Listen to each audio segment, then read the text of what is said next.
नमस्कार, Deccan news today मध्ये आपल्या सर्वांचं स्वागत आहे। अयोध्येला जाणाऱ्या बसला अपघात, 4 भाविकांचा मृत्यू। आज दिनांक 16 फेब्रुवारी 2025 रोजी पहाटे 5:30 वाजण्याच्या सुमारास उत्तर प्रदेशातील बाराबंकी जिल्ह्यातील लोणी कटरा पोलीस स्टेशन हद्दीतील पूर्वांचल एक्सप्रेस रोडच्या बाजूला नादुरुस्त स्थितीत उभ्या असलेल्या बसवर महाराष्ट्रातून अयोध्येला जाणारा एक टेम्पो ट्रॅव्हलर बसवर आदळून झालेल्या अपघातात एकूण 4 जण मयत झालेले आहेत। उर्वरित 13 जण जखमी आहेत। बघूयात मयतांची नावे।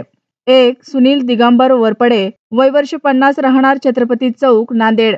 2. अनुसया दिगंबर वरपडे, वय वर्ष 40, राहणार छत्रपती चौक, नांदेड। 3. दीपक गणेश गोदले स्वामी, वय वर्ष 40, राहणार छत्रपती चौक, नांदेड। 4. जयश्री कुंडलिकराव चव्हाण, वय वर्ष 50, राहणार आडगाव रणजीबुवा, तालुका वसमत, जिल्हा हिंगोली।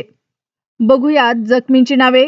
1. चैतन्य राहुल स्वामी, वय वर्ष 16। 2. शिवशक्ती गणेश गोदले, वय वर्ष 55। 3. भक्ती दीपक गोदले, वय वर्ष 30। 4. रंजना रमेश मठपती, वय वर्ष 55। 5. गणेश गोदले, वय वर्ष 55। 6. अनिता सुनील वरपडे, वय 40। 7. वीर सुनील वरपडे, वय 9। 8. सुनीता माधवराव कदम, वय वर्ष 60। 9. छायाशंकर कदम, वय वर्ष 60। 10. ज्योती प्रदीप गैबडे, वय वर्ष 50। 11. आर्या दीपक गोदले, वय वर्ष 5।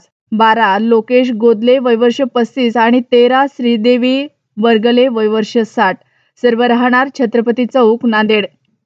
जिल्हा आपत्ती व्यवस्थापन विभागाकडून आलेली माहिती। अशाच नवनवीन बातम्या पाहण्यासाठी आमच्या दक्कन न्यूज टुडे या न्यूज चॅनलला सबस्क्राईब करा। बातमी आवडल्यास बातमीला लाईक आणि शेअर करा। दक्कन न्यूज टुडे साठी मुख्य संपादक सय्यद तन्वीर तनू सोबत मी सुनीता शिरसाट, दक्कन न्यूज टुडे, नांदेड।